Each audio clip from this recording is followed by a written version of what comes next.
Israel is continuing its air campaign against Gaza as the war with Hamas is now well into its third week. The Israeli military says it carried out more than 300 airstrikes in the past day. It says warplanes hit what it describes as terrorist infrastructure and military targets. Hamas is recognized as a terrorist group by Canada and many Western nations. The Israeli Defense Forces say anti-tank positions were destroyed, along with other targets that could endanger troops preparing for what it called a maneuver in the Gaza Strip. Now, airstrikes are also being reported in areas where Palestinian civilians were told to seek refuge. Gaza's Hamas-run Interior Ministry says a refugee camp and residential apartments in a town south of the evacuation line were hit. The Israeli military says it does not target civilians.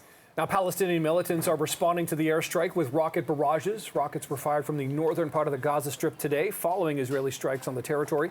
Palestinian militants say they fired more than 7,000 rockets since the war began. And the Israel-Hamas war was on the agenda at a meeting of European Union foreign ministers in Luxembourg today. The ministers used the gathering to reiterate Europe's support for Israel, but also called for more aid to be allowed into Gaza. Some also asked for a ceasefire to be imposed to address the humanitarian crisis in the territory.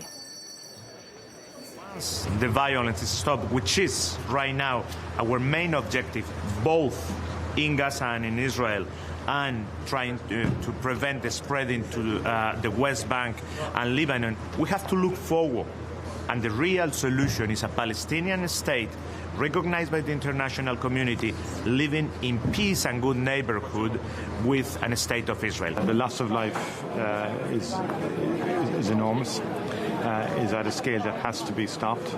And in our view, the suffering of innocent civilians, particularly children, is on a scale that requires an immediate cessation in our view.